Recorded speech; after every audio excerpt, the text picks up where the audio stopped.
Salam, hər vaxtınız xeyir. 90 Plusun növbəti buraxılışında sizi salamlayırıq. Salam Hafiz, necəsən? Yeni Yaxşıyam, ildə Rəşad. görüşdük axırı ki, çoxdandır danışmırdıq futboldan. Mövzular da çoxdur. Hı -hı. Ən çox da bu yeni il nə ilə başladı? Deməli Chelsea-nin baş məşqçisi Marescanın Məşqçi ixtisarları ilə, hə? ixtisarlar belə ciddi getdi. Elə başlayan kimi, il başlayan kimi Manchester çıxartdı, Chelsea çıxartdı. İndi elə Arne Slot'u çıxartmaq istəyirlər. Gözlədə bilən yeni ildə bir balaca elə ailəyə maaş getsin. Hə. Yeni ildən sonra çıxardarıq, hə? Yəni, Hə, demək Marescanı Chelsea Maresca ilə yollarını ayırdı. Çıxartdı Hə. deyəcəydim, qovdu deyəcəydim.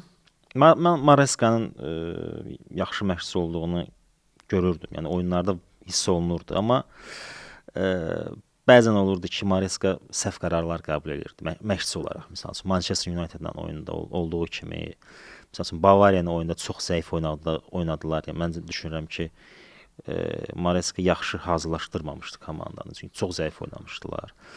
Ümumən götürəndə zəif komandalarla xal yığa bilmirdi Chelsea, demək olar ki, çoxlu xal itirmişdilər, yəni zəif komandalarla. Premier Liqada, elə Çempionlar Liqasında da.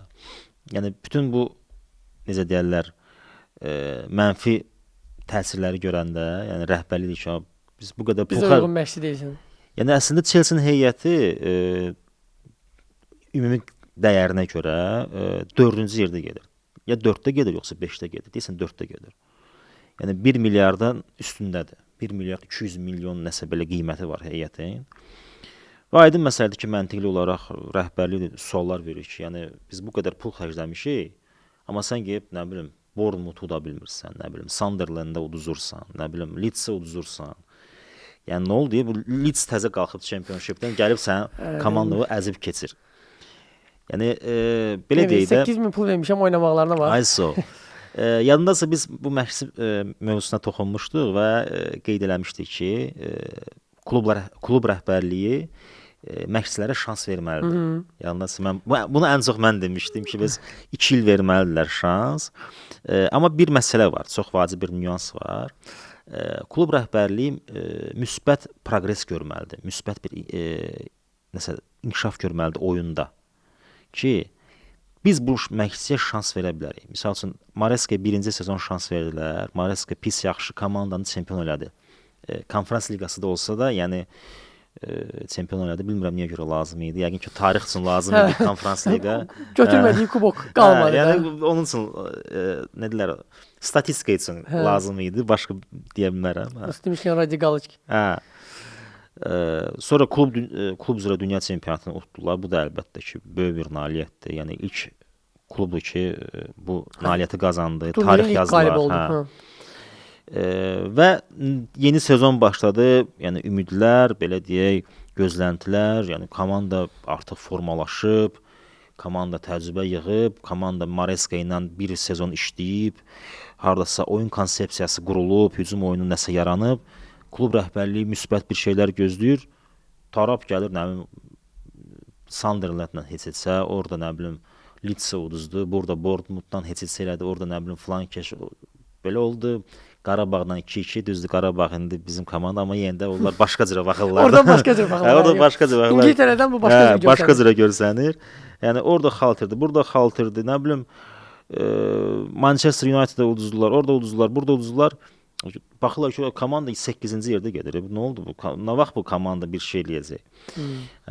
Və burada bir dənə deyirlər, ortaya bir əmma çıxdı ki, Maresca klub daxili məsələlərdə özünü, necə deyirlər, istəyir ki, biraz boss hiss eləsin. Yəni Maresca, necə deyirlər, Alex Ferguson kimi, yəni mən idarə etməliyəm, mən beləyəm, mən elə. Orada dedilər ki, yox da, həkimlər korpusu ki var. Ağlım Manchester United-ə getməsin. Həkimlər korpusu ki var, orada istəyir ki, söz sahibi olsun ki, mən dediyim kimi olacaq. Yəni orada elə oyuncular var idi ki, məsələn, zədəli deyirlər ki, məsələn, bu oyuncu oyuna girməyə bilər. Tam sağalmalıdır. Belə söhbətlər ortaya çıxdı və burada necə deyirlər, rəhbərlik ki, artıq bəsdir. Yolları ayırmaq vaxtıdır. Və belə deyək, Marescanı məyus elədilər deyəlim. Çünki Maresca mən düşünürəm ki, bəlkə də bu sezon yox, növbəti sezon artıq Premyer Liqa qazana biləcək heyət yarada bilərdi. Yenə də heyət bir balaca sanki yetişməyib də çempionluq. Çünki aydın məsələ Premyer Liqada rəqabət çox güclüdür. Yəni pis yaxşı, yəni sən bilməlisən ki 2-3 oyun xaltirdinsə artıq sən çata-çatamırsan. Orada kəskin rəqabət var. Yəni elə bir sürət götürməlisən ki startda. Yəni sən seriya ilə qələbələr qazanmalısan. Startda da sürət götürməlisən. Sonra məsəl üçün bax adlarını qeyd elədiyin komandalar var. Bir komanda da qarşısına qoyur ki, bax mənim oynayacağım favoritlər var. Mən Arsenala qarşı, City'yə qarşı oynayacağam. Yəni güclü Tottenham'a qarşı oynayacağam. Mən bunlara qarşı xal itirə bilərəm. Çalışacağam ki, bir xal itirim və yaxud da ki, qalib gəlim. Digər komandalarda mümkün dərəcədə xal itirməməlisən. Qazanmalısan. Yəni Aston Villa 10 oyun ardıcıl qələbə qazanır. Yəni seriyaya bax. 10 oyun Aston Villa 10 oyun ardıcıl qələbə qazanır. Yəni sən Aston Villa'nın qazandığını, yox, 5 oyun ardıcıl qələbəsi var Chelsea-nin. Məsəl üçün Arsenal 7 oyun ardıcıl qələbə. Manchester City 6 oyun. Seriya ilə qələbə qazanmaz. Barcelona İspaniya çempionatında 9 oyun ardıcıl qələbə qazanır. Yəni bu seriyalı qələbələr olmadan sən çempionluq uğrunda mübarizə apara bilməzsən. Sən bir oyun orada xaltırsan, bir oyun udursan, orada heçsə, burada məğlubiyyət, bir dənə qələbə, bir dənə heçsə, belə olanda artıq 10-cu, 15-ci yerdəsən. Yəni Premyer Liqada çempion olmaq üçün ən azı heç olmasa məşqçi işləməsi üçün heç olmasa nə bilim, demirəm Arteta kimi 7 sezon, amma heç olmasa bir 3 sezon normal işləməyə şərait yaratmalıdılar ki, yəni göstərsin də özündə. Yəni hər sezon məşqçi dəyişmək bu komandanın geri sarsıdır. Əlbəttə. Komanda özü böyüyə bilmir, yetişə bilmir. Amorim'in də oxşar taleyi oldu yeni. Amorim məsələsində mən belə deyim, burada dediyim məşqçiyə şans vermək lazımdır. Amma Amorim məsələsində mən bunun tərəfdarıyam ki, Amorimi düzgün elədilər, çıxartdılar. Çünki Amorim belə deyək, artıq necə deyirlər, prinsipiallıq göstərirdi ki, yəni mən istədiyim oyun olacaq. Yəni orada necə idi məsələ? Yəni aydın məsələdə indi komanda yüksək səviyyəli belə deyək, potensiala malik heyət deyil. Yenicə yığılıb heyət, hardasa belə deyək də, bu heyətin potensialı Premyer Liqa qələbəsi deyil.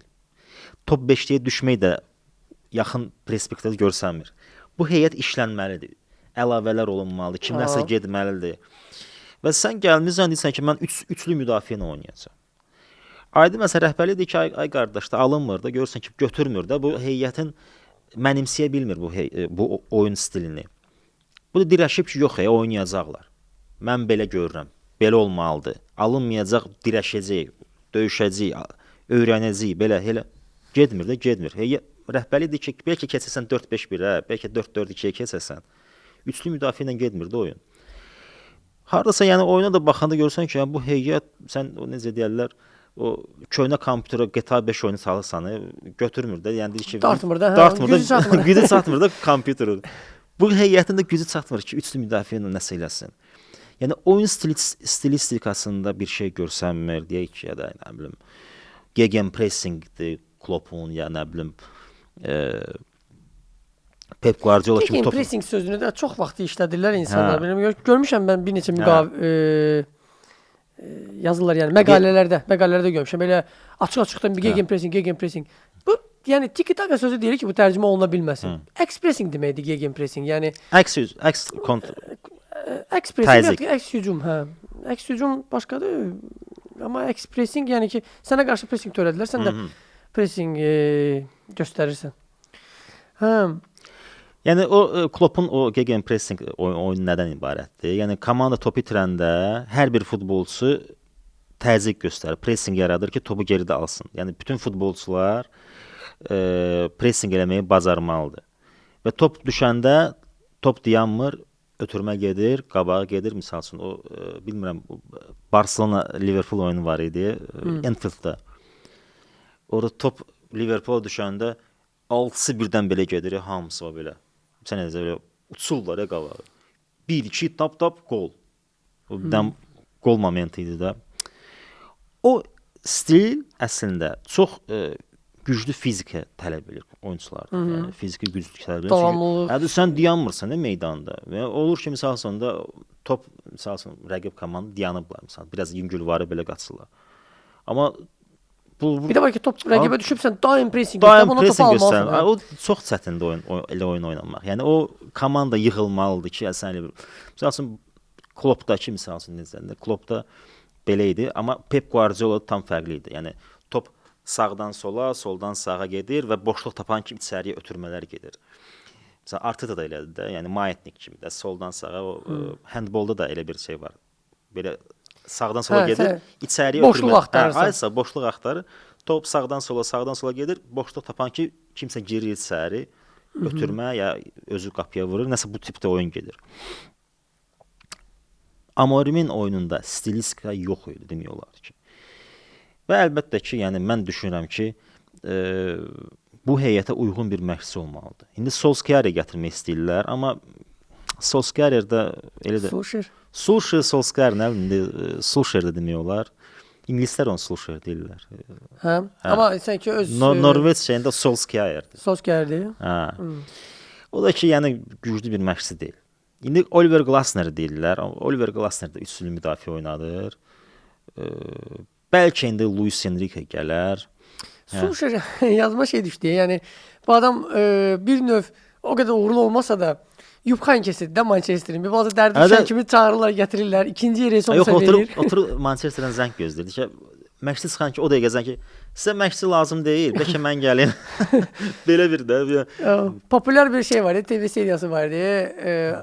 Vəkilin adı yadından çıxdı yəni. Sizin bir hansı bir probleminiz var, o zəng eləyin. Hə, sola zəng eləyin. Hə, sol. Better Call Saul, hə. Bu da indi orada belə plakat Better Call Solskjaer. Hə, Better Call Solskjaer. Bir plakat düzəldir, qoyur evdə ki, mən Manchester United'da məşqçi olacağam da. Yəni mən oradayam ancaq. Başqa heç yerdə işləmək istəmirəm. Düzdür, Beşiktaşda işlədilər, çox işləmədi orada. Beşiktaşda tez çıxartdı onu, bilmirəm niyə görə alınmadı. Nəysə, Solskjaer yəni təzədən qayıtmaq istəyir. O da bir müddətli idi də, 6 aylıq qayıda bilər. Amma yenə də məşqçi seçimi məsəl üçün çox vacibdir. Məsəl üçün Mareskanı çıxartdılar. Bu riskdir də elədir. Ola bilər böyük risk görsənməz. Amma onun yerinə kimi gətiriblər? Rossonyer. Strasburgdan Rossonyeru gətiriblər. Yəni kim deyə bilər ki, Rossonyer deməli Mareskadan yaxşı məşqçidir. Ola bilərmi ki, bu keçid dövrü üçün kifayət edəcək? Məsəl üçün sadəcə bir yay transfer pəncərəsinə qədər idarə eləyər. Amma böyük məsləhətlərinə qulaq asar. Böyük müqavilə nəsə var ya, orada 6 yarımlıq, 6 il? 6 il yarım. Çox uzun müddət. Hə, elə bir müqavilə imzalamaq istəyirlər. Məşqçilərə 2-3 il uzaqbaşı verirlər. Yəni belə bir böyük müqavilə vermək, yəni birdən alınmadı. Yəni axı bu kompensasiya edəcəklər, pulla Hə də, yəni pul hə, onda ayrı məsələ. Onda hər sezon bir dənə məşqçi gətirək, alındı qalsın. Elə olmur axı çox vaxt. Amma hal-hazırda Rossonyeru gətirmək Chelsea böyük bir riskdir. Manchester United aydın məsələ. Manchester United heyəti elə də böyük bir necə deyirlər, məbləğ qoyulmayıb da. Yəni düzdür, indi Mbeumodur, nə bilim Cunha'dır, nə bilim Bruno Fernandes. Bilmir, Bruno Fernandes bəlkə yayda getdi. Ola bilər ki, getsin. Ola bilər getsin. Çox istedadlı futbolçudur. Niyə gedib getsin? Qalıb komandada bir uğurlar da əldə edə bilmədikdə, məsələn, onun adı Bavariya ilə hallanırdı. Aha. Çox uyğun da ola bilərdi Bavariya. Real Madridlə də hallanırdı. Elə Real Madrid də lazımdır elə bir oyunçu, 8 nömrə. Yəni Bruno Fernandes deyə bilər ki, bir sınava var. İndiyənə qədər mən sizə karyeramın ən yaxşı illərini xərcləmişəm Manchester United-də. İndi mən getmək istəyirəm ki, nəsə qazanım. Day bəsdir. Mən də 10-cu, 15-ci yer olmaq istəmirəm. Mən istəyirəm gedim nəsə bir titul qazanım. Çempionlar Liqasının qalibi olum. Liqa kubokunu qazanım. Və gedə bilər. Yəni Reala elə bir tipdə oyunçu lazımdır. Bavariyada da oynaya bilər. Yəni İngiltərədə bilmirəm indi. Bəlkə də Aston Villa'dır ya tutalım. Elə Liverpoolda bilmirəm. Yox, Liverpool bəlkə də Liverpool çoxdur heyət orada. Real demişkən, Alonso da bir bazı şərti olaraq sərt şey qoymuşdu, qarşısına qoyulmuşdu, şərt qoyulmuşdu elə qarşısına. Deyilmişdi ki, bu yeni ildən öncə idi. Ötən ildə idi, ötən ilin sonunda idi. Qarşısına 3 oyun qalib gəlmək şərti qoyulmuşdu. Ardıcıl qələbə, hə. İndi baxaq, yəni Real Madrid artıq bundan sonrakı Realda oyunlarda fərqlidir də. Realda siyasət fərqlidir. Real məşqçiyə belə deyək də 3 illik belə deyək, hərəkət 3 il mən sənə vaxt verirəm, yarat, düzəlt, düz qoş elə. Mən sənə o şəraiti yaradıram. Real verə belə bilir. vermir. Vermir. Çünki Realda elə bir şey yoxdur. Elə bir lüksə verənməz məşqçiyə. Real deyir ki, mən sənə bir sezon verə bilərəm. Bir sezon düz qoş elə, növbəti sezon mən nəticə tələb edirəm səndən. Ya liqanı udmalısan, ya Çempionlar Liqasını udmalısan. 8 nömrə biz Bruno'dan danışmışkən, şeyə də Alonso da transfer olunanda qarşısına qoyduğu elə tələblərdən biri o idi. 8 nömrə istəyirdi. Hələ də verməyiblər onun istədiyi 8 nömrəni ona. Yoxdur. Yəni oyuna temp verən, hücuma temp verən 8 nömrə yoxdur Realda. Yəni Tchouaméni o tipdə oyunçu deyil. Kamavinga da, yəni məcburan Valverde belə deyək də uzun diagonal paslarla oynayır. Bellingham da biraz hərdən geridə çəkilir, 8 nömrə kimi oynayır. Bəzən Arda Gülərlə dəyişir. Nəsə belə də düz qoş eləyir ki, nəsə bir şey alındırsın. Amma konkret olaraq yəni 2 sezondur ki, Toni Kroos'un yeri boş qalıb. Bəlkə də indi yayda kimsə gətirərlər. Amma yenə də Xabi Alonso bu sezon nəticə verməsə, çox güman ki qalacaq. Çox güman ki, çünki Xabi Alonso çıxardıb yerinə başqa məşqçi gətirsə, yenə də eyni şey olacaq. Məncə də bu sezon, bu mövsümə bir şey alınmasa, bir şey alınmasa dediyimiz, yəni turnir qalibi olmasa da. Çünki İspaniyada ölkə turnirində, liqada çox inamlı gedir Barcelona. Bəlkə kubokda bir balaca şansı ola bilər. Kubok orada belə deyim də, Copa del Rey Real üçün həmişə adi bir şey olur. Yəni demək istədiyim odur ki, yəni mövsümü titulsuz bitirmir. Real üçün 2 dənə titul var. Çempionlar Liqası və İspaniya. La Liga ikisi də. Ona görə də o belə də necə deyirlər, zakuskada, yəni nəsə oldu. Başa düşürsən? Amma konkret olaraq, yəni klubların siyasətini götürəndə Realda bu belə deyək bir qanundur. Biz 2 sezon dalbadal kuboksuz qala bilmərik. Çünki biz Real Madridik. Həm də yayda imkan verərlər ki, Real Madrid gəlib məşqçi gəldi, öz qurduğu heyətlə oynatmadı ki. Oynamadı. İmkan verərlər ki, yayda bir özü transfer eləsin. İş olsanda ki, Xabi Alonso da məcbur oldu getdi Ancelotti'nin futbolunu oynamağa. Çünki oyuna uyğun heyət var idi. Alınmır və məcbur da oyunu oynatmağa. İndi görək nə olacaq. İndi əgər bu sezon nəticə verməsə, indi orada da indi yəqin ki Xabi Alonso ya tələblərini qəbul eləməlidirlər, ya da ki, deməli ya kompensasiyanı götür, get, biz nə bilim Raul Gonzalez'i gətirək, ya nə bilim Arbeloa'nı gətirək. Yəni variantlar çoxdur. Burada bir yenə bu mövzunu bağlayaq məşqçi məsələsində. Məşqçilər çox zaman egoist olurlar, nə mənada? Deyirlər ki, mən deyən olmalıdır. Bir növ hardasa razılaşır. Məsələn, məşqçi gəlibsə, məsələn, bu gəlib Ancelotti'nin davam eləyəcəkdisə, sadəcə Ancelotti futbolunu göstərəcəksə, Ancelotti niyə qovdular ki? Yəni başa düşürsən? Yəni məşqçi hardasa gəlir dəyişiklik üçün və öz dəyişikliyində məşqçi tələb eləməlidir. Oyunçular gətirməlidir, yeni futbolu göstərməlidir. Yoxsa yəni özündən öncəkini davam elətdirəcəkdisə, qalardı da o. O məsələ də var. Məsələn, Vincent Kompanyini qeyd etmək istəyirəm. Vincent Kompany gələndə nəsə tələblər qoydu. Çünki dedi ki, kimi gətirirsiniz gətirin, biz çalışacağıq ki, nəsə quraq. Deməzdim elə. Deməzdim ki, yəni kimi gətirirsiniz gətirin. Dedim, məsələn, Vincent Kompany gələndə orada söhbət var idi. Palinya desən gəldi də, yoxsa? Razılaşmadı. Bax, Palinya ilə əksinə yollarını ayırdı. Palinya şeyin idi, Tuchel'in istəyi idi. Hətta Palinya komandaya gələndə, yəni bir balaca bəlkə Bavariya kişilər üzülə bilərlər Palinya gedişinə görə. Belə bilirsən, oyunçu var ki, gəlir müqaviləsinə uyğun olaraq özdə söhbət xarici oyunçulardan gedir də. Legionerlər gəlirlər, müqaviləsinə uyğun olaraq oynayıb gedirlər. Palinya Bavariya aşiqi idi. Bir növ, yəni artıq Tottenham'dan Bavariyaya keçməmişdən öncə özü bir mövsüm öncə Tottenham'ı bildirmişdi. Sonra keçid alınmamışdı. Bir ötən mövsüm yox, ondan əvvəlki mövsüm. Keçid alınmamışdı. Müqaviləsini uzatmadı. Yoxsa artırmışdı, amma orada bir bənd vardı, yəni Bavariya keçidindən bağlı. Heç bir problemi yaradılmasını istəməmişdi. Yəni hətta belə qeyd edeyim də, yəni Tottenham Palinyanı buraxmaq istəmirdi. Palinya isə əksinə açıq-aşkar bildirirdi ki, bu Bavariyada oynamaq istəyir. Ha. Təsəvvür elə ki, sənin komandada bir oyunçu var. Ürəyi gedir səndən ötürü oynamağa. Ha. Halbuki kompaniya gəldi bax bu cür, yəni mənəvi faktorları qoydu qırağa, dedi ki, bu komandaya uyğun deyil.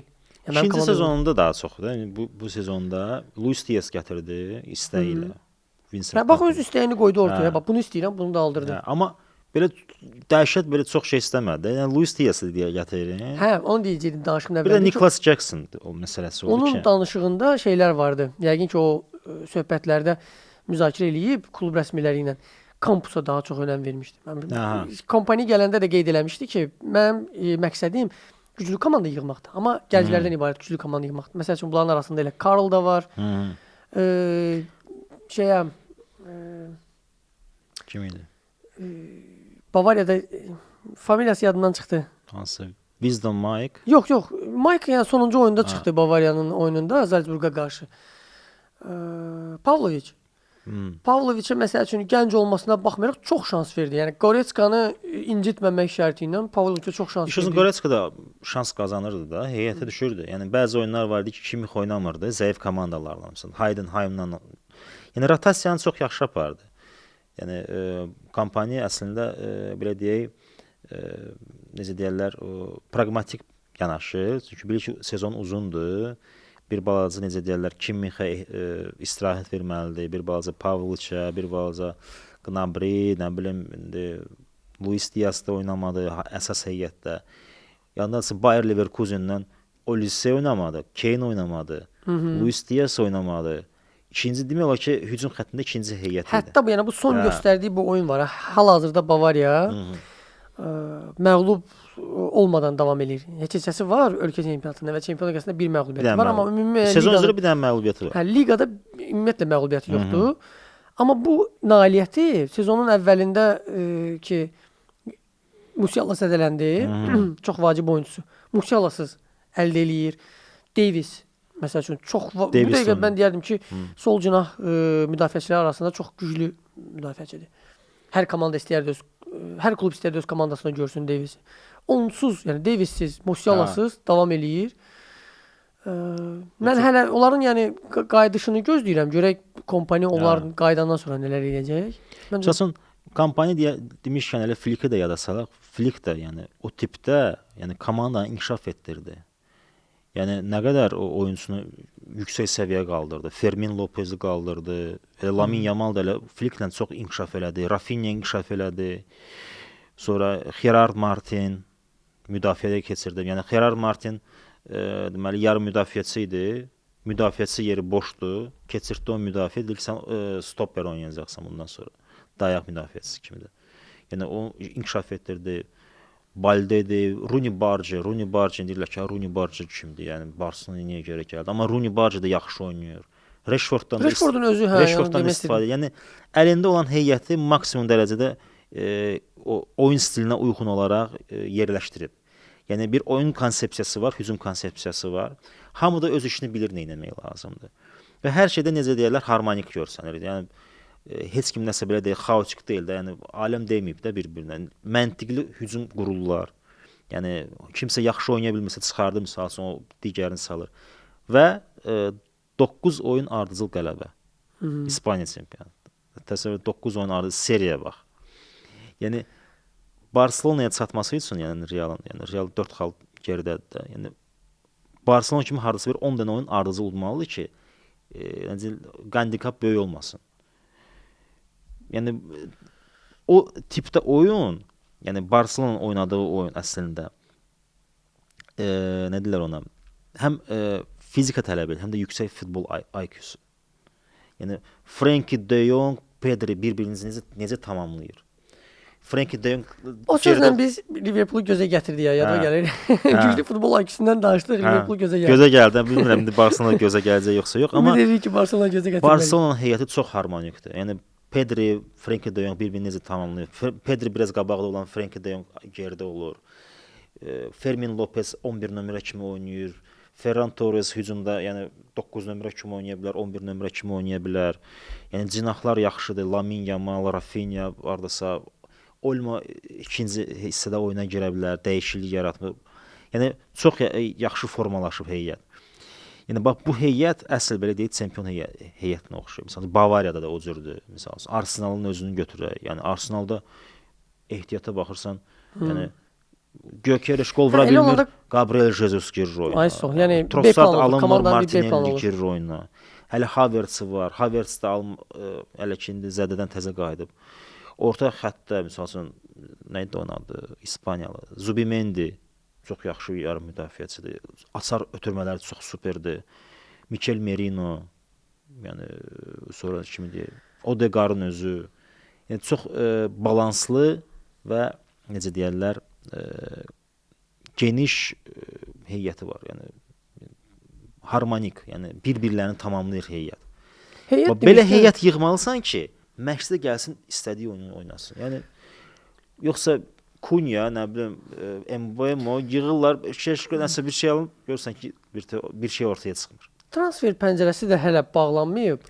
Yəni yeni açılıb, yəni ki, bağlanmayıb, yeni açılıb, az qalıb. Sadəcə, ortada belə böyük xəbərlər də yoxdur. Kimin hara transfer olması. Bir dənə Semenyo keçdi Manchester City-yə. Başqa belə böyük transferlər yoxdur. Və çox güman ki, yayda böyük transfer gözlənir. Çünki Vinicius'u satmaq istəyirlər. Yəni belə deyək, problemli oyunçuya çevrilib. Bir balaca Real fanatlar da onu həmişə fites basır. Yəni konkret belə dirəşiblər ki, yox getməlisən. Amma onu satmaq biraz çətin olacaq Vinicius'u. Çünki Vinicius getsə, yəni çox güman ki, böyük kluba getməlidir. Yəni böyük ambisiyaları olan kluba getməlidir. Yəqin ki, Manchester City ola bilər. Amma orada da biraz heyət genişdir. Səncə Peplə Vinicius'un xasiyyəti uyğun gələr? Anlamıram. Yəni Alonso'ya uyğun gəlməz. Yəni otursan fikirləşirsən ki, hara getsin? Bəlkə Manchester United-ə gedə bilər. Amma Manchester United indi o qədər də yaxşı vəziyyətdə deyil. Chelsea ola bilər bəlkə. Bavariyada inanmıram. Bavariyada Leonard Karl var. Sonra Olise özü də yəni hal-hazırda ən yaxşı sağ cinah wingerlərdəndir. İtaliya gedə bilər bəlkə, Inter ala bilər bəlkə. Yəni amma Interdə bilmirəm. Yəni 70 milyon, 75 milyon verə bilər ona.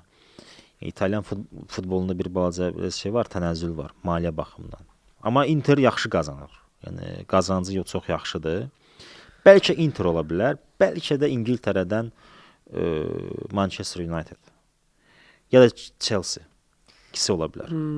Biraz bu Real mövzusuna toxunmuşkən Bavariyada bu transfer pəncərəsində sorğu-sual veriləndə Leonard Karl'a sual veriləndə ki, sən arzuladığın bir komanda varmı, o komanda iştirak etmək istərdinmi? Sonra düzdür malaladılar. Leonard Karl demişdi ki, əlbəttə mən yəni deyir Bavariyada çox xoşbəxtəm, amma arzularımın klubu Real Madriddir. Arzuladığın elə demişdi. Elə demişdi. Yəni orada oynamaq istəyir. Yəni əgər Bavariyada alınmasa, orada. Demədi ki, alınmasa. Bax, problem, yəni Bavariya azarkeşlərinin bir balaca sərt qarşılanmasının səbəbi bu xəbəri. Bax, onda idi ki, bu demədi ki, məndə Bavariyada alınmasa. Bavariyada da alınır. O qeyd elədi ki, yəni deyir, Bavariyada hər şey yaxşıdır. Sadəcə deyir, bir gün mən Real Madriddə də oynamaq istərdim. Bu əslində necə deyim? Cəhətdən formal olaraq doğru informasiyadır.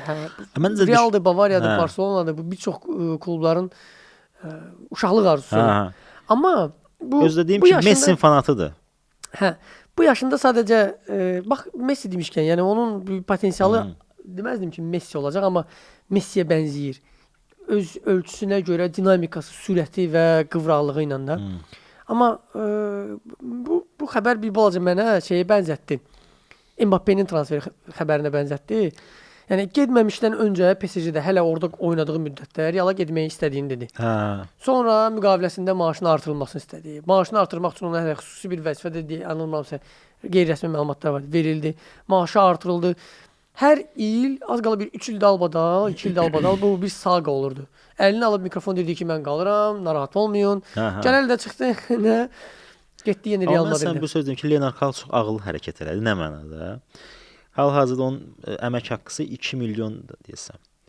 Və 18 yaşı tamam olandan sonra Bavariya onun əmək haqqısını qaldırmaq istəyir. Minimum 5 milyon ola bilər, amma maksimum 7 milyon ola bilər. Yəni 18 yaşlı oğlan üçün ilinə 7 milyon qazanmaq bu superdir. Super. Yəni desən ki, Real Madridə keçmək istədiyini dilə gətirmək lazım idi. Əslində ağlıma da dedi ki, mən istəyirəm o dəqiqə Bavariya rəhbəri ki, aha, bunun maaşını qaldıraq. Belə söz-söhbətlər çıxmasın.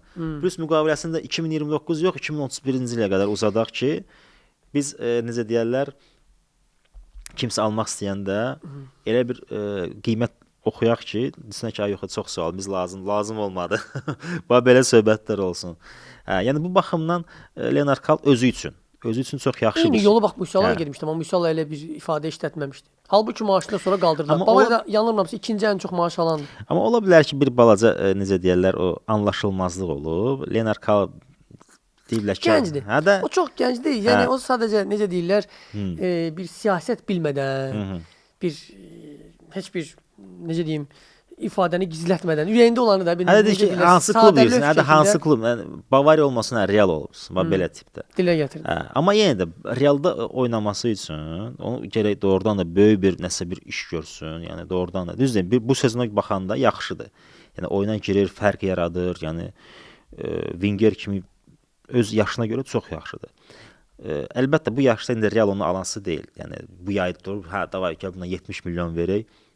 Yox, Realda var biraz. Real bir balaca pişirəcək o mövzunu eləyəcək ki, 70 milyon verən deyil.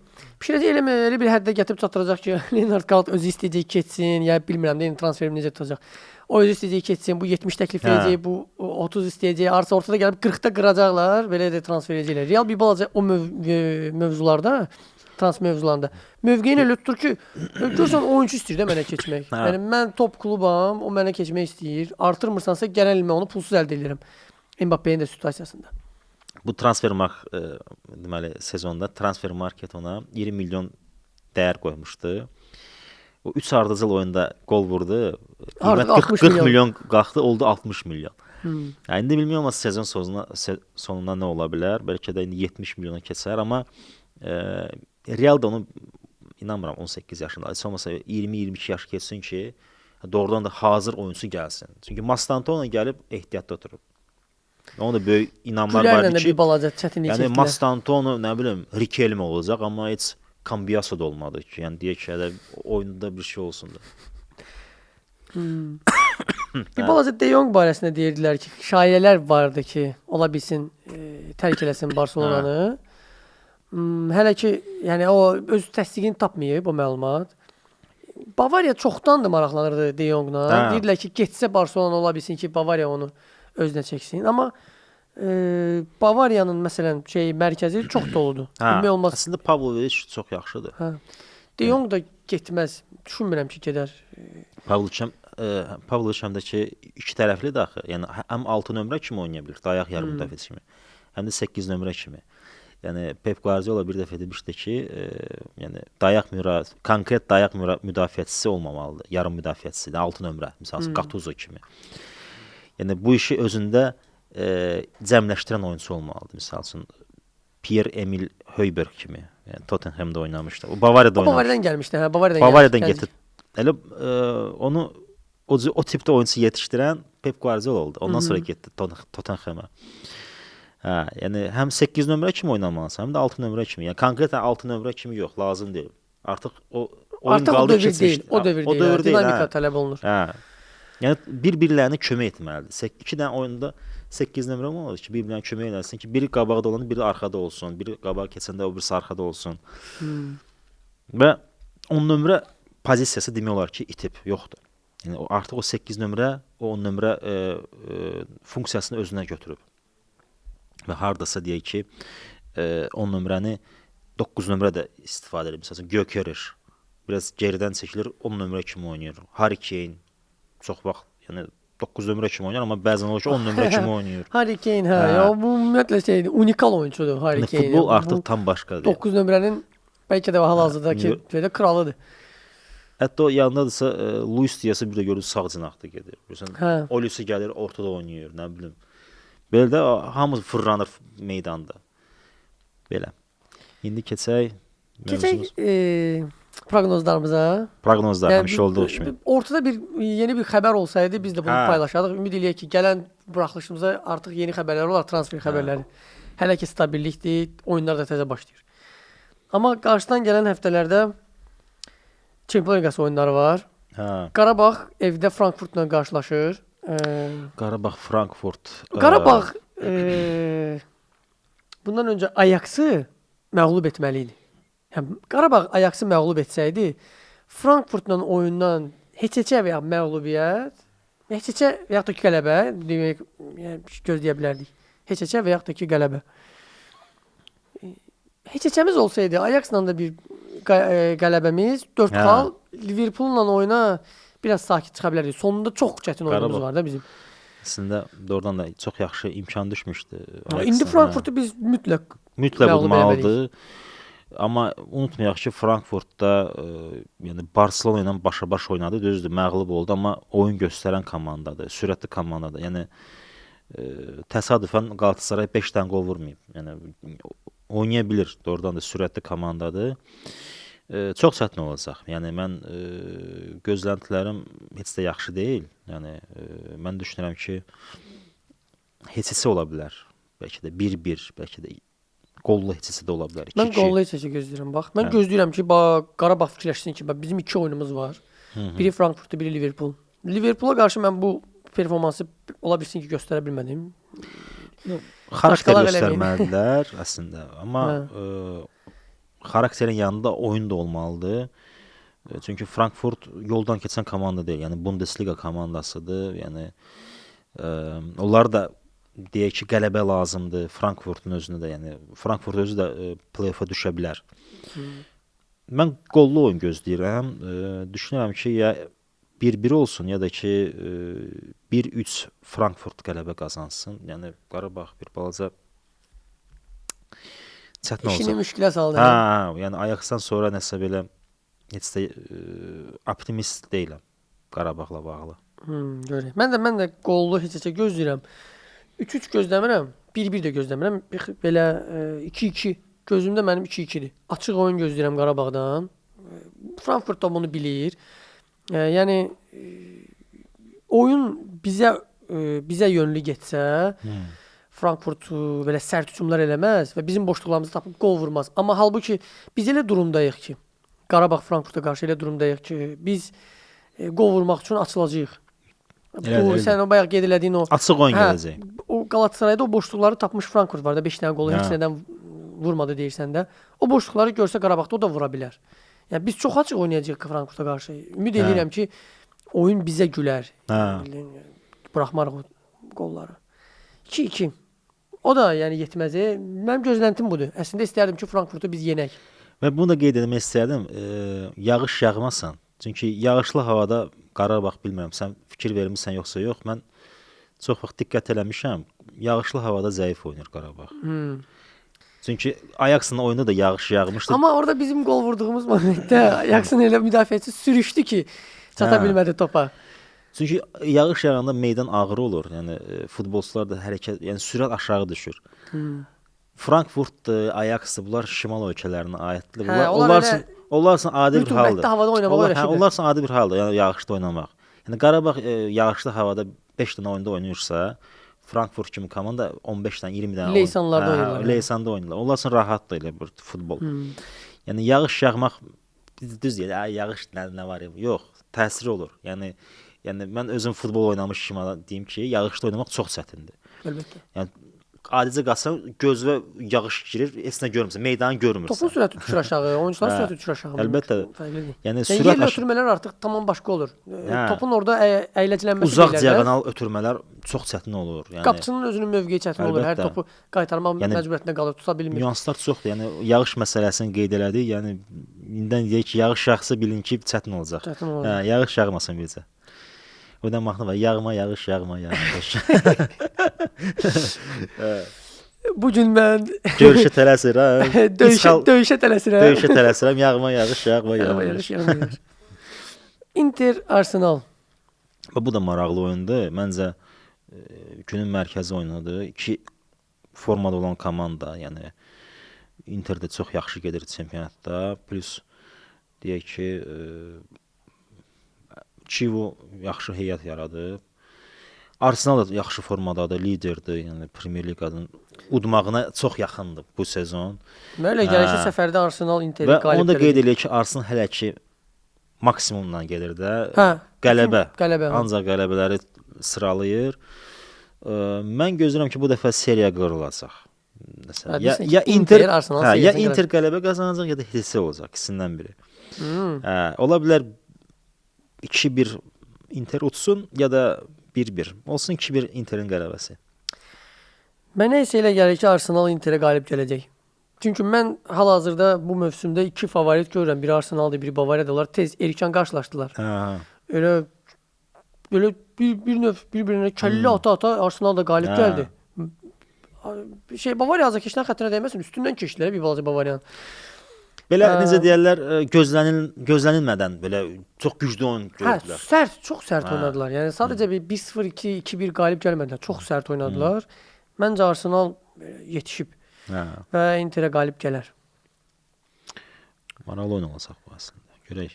Tottenham Dortmund. Tottenham hal-hazırda çox necə deyirlər, zəif oyun gözləyir. Mən heç gözləmirdim ki, Tottenham belə zəif olsun. Tabloda da yaxındadılar desən, yanılmıramsa mövqe olaraq. Hər ikisinə eyni dərəcədə vacibdir bu oyun. Dortmunda da qələbə lazımdır, Tottenhamə də, amma İngiltərədə də oyun deyə mən düşünürəm ki, Tottenham bəlkə necə deyirlər, gücü verər Çempionlar Liqasına, heç olmasa Çempionlar Liqasında play-offa düşək. Nə deyim? 2-0 nəsə, 3-1 Tottenham qələbəsi mən düşünürəm. Sən düşünürsən ki, Tottenham qalib gələr. Məncə Dortmund liqada elə mövqedədir ki, o ikinci yerdədir, amma aydın məsələdə çempion kimdir? Yəni Bavariya ilə arasındakı fərqi görür. Orada gücünü sərf eləməkdənsə, bax sən dediyin kimi Dortmundda hədəf qoyub Çempionlar Liqasının play-offunu, sonra baxarıq.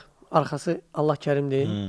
Bax Dortmund Tottenham oyunundan mən qollu heçəcə gözləyirəm. Görək, yəni mən də düşünürəm ki, 3-dən çox qol vurarlar. Amma düşünürəm ki, Tottenham qələbə qazanır. Hətta nəsə ürəyimə damır ki, Adeyemi vurar.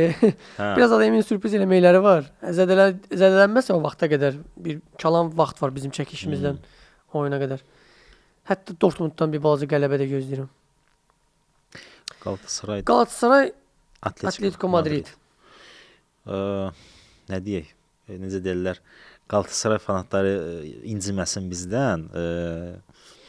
Mən düşünürəm ki, Okan Buruk məncə özünə klub axtarmalıdır. Yəni bu heyətlə belə zəif oyun olmamalıdır. Düzdür, Liverpool utdular, amma Liverpool da aydın məsələdə hansı vəziyyətdə idi indi. Məncə Atletico Madrid udacaq. Çünki Atletico Madrid artıq dəyişilib, yavaş-yavaş dəyişib, sürətli oyun oynayır, belə necə deyirlər. Geniş miqyaslı oyun oynayır. Plus da ki, PSV Eindhoven'i çox rahatlıqla utdular. Yəni belə necə deyirlər, rahat rəqib deyil. Heç bir, yəni bütün klublara qarşı çox çətin rəqibdir.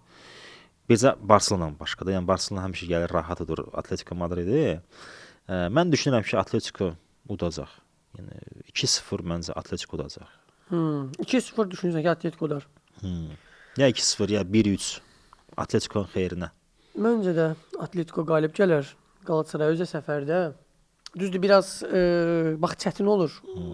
Türkiyədə Galatasaray öz meydanında çox çətin rəqibdir. Düşünmürəm, amma Okan Buruk onun bir şeyi var, xoşuma gəlməyən bir məqamı var. Hansısa bir məşqçisən də başa düşürəm, bir çılğınlıq eləyirsən. Sarı kart verməyə məqamı gəlib çatanda gedib gizlənir. Azarkeşlərin xətrinə dəyməz. Gedib skamyada sonda gizlənir. Sanki axtarır biraz hakim onu. Tapıb üzünə sarı kartı verəndə durub gəlir. Yəni kişisən, bir balaca şeyə götürmək lazımdır özlərinə. Bu məsuliyyəti özlərinə götürmək lazımdır. Mən ona görə düşünürəm ki, hardasa Atletico Madrid onun dişi üçün deyil. Atletico plus da ki Atletico da istəyir ki 8-liyə düşsün. Yəni 8-liyə düşsə hardasa şanslar yuxarıdır. Yəni o elə söhbətlər var. Ona görə də Atletico da qələbə qazanmaq niyyətində olacaq. Newcastle Eindhoven. Bu da maraqlı oyun. 2 dənə qol vuran komanda. Plus da Newcastle-dasa oyun. Newcastle öz meydanında çox yaxşı oynayır. Məncə 3-2 Newcastle-ın xeyrinə. 3-2 gözləyirsən. Mən elə gəldi ki 2-1 ya 1-0 minimal fərq minimaldır, amma çox qollu da gözləmirəm. Mən elə gəlir ki Newcastle Eindhovenə 2-1 qalib gələr. Öz evində oynayır. Çox qol gözləmirəm. Real Monaco biraz Hə, Real Monaco Reala çox Biraz dava ola vacibdir bilər. Davakar qələbə oyun ola bilər. Hə. Çox vacibdir ki, qələbə qazansın, çünki artıq 8-likdən uzaqlaşıb və əgər indi qələbə qazanmasa, çox güman ki, 8-liyə düşməyəcək. Bu da o deməkdir ki, əlavə play-off oynayacaq ki, 16-da 1, yəni 16-da finaldan çıxsın, 8-də 1 finala düşsün və 8-də 1 finala düşəndə play-offdan sonra çox güman ki, güclü rəqib gələcək. Yəni hava su kimi lazımdır ki, qələbə qazansın ki, 8-liyə şansı olsun. Əgər indi qələbə qazanmasa, play-off oynamalıdır. Sonra da ki, 8-də 1 finalda çox güman ki, güclü komanda düşə bilər. Monaco da yaxşı oynayır. Monaco da hal-hazırda Fransa çempionatında yaxşı gedir. Nə bilim, valla mən sensasiya gözləyirəm. Bəlkə də 1-1 olsun. Monacodan sensasiya gözləyirəm. Bəlkə də 1-1 olsun. Mənə elə gəlir ki, Real Madrid Monaco qalib gələcək. Hə. Görək, yəni Monaco da yaxşı oynayır. Bu da maraqlı Sensasiya maraqlı ola bilər. Hə. Real azarkeşləri dinləyəcək. Maraqlı ola bilər sensasiya, amma düşünürəm ki, özdə o bayaq danışdığı Alonsoya da bir balaca şərt qoyublar ki, sən durmadan qalib gəlməlisən. Monaco şansını əldən verməz Real. Hə. Görək. Görək. Biz bu gün danışmaq istədiyimiz, toxunmaq istədiyimiz mövzulara toxunduq, danışdıq, xatırladik. Bəli, Manchester United-dən çox danışdıq. Chelsea-dən çox danışdıq və proqnozları da unutmadıq. Maraqlı məqam odur ki, biz proqnoz paylaşanda rəylərdə proqnozlar da verilir. Bu çox yaxşı məqamdır. Siz də çəkinməyin, oyunların videoların altında öz proqnozlarınızı verin. Bəli, şərhlərinizi unutmayın, şərhlər yazın, suallarınızı verə bilərsiniz və gələn buraxılışımızda biz çalışarıq ki, suallara cavablayaq, hə? Yaxşı olar. Siz suallar verin, hə? Bəli, suallarınızı verin. Biz onlara cavab verəcəyik. Ümid edirəm ki, sizin üçün də maraqlı olar. Belə. Sağollaşaq. Sağollaşaq. Növbəti buraxılışlarda görüşənədək bizi izləyin, bəyənin, paylaşın. İzləməkdə davam eləyin. Növbəti buraxılışlarda abunə olun bizə. Görüşənədək futbolu bizimlə izləyin. Futbol bizimlə daha maraqlıdır. Hələlik. Sağ olun. Sağ olun.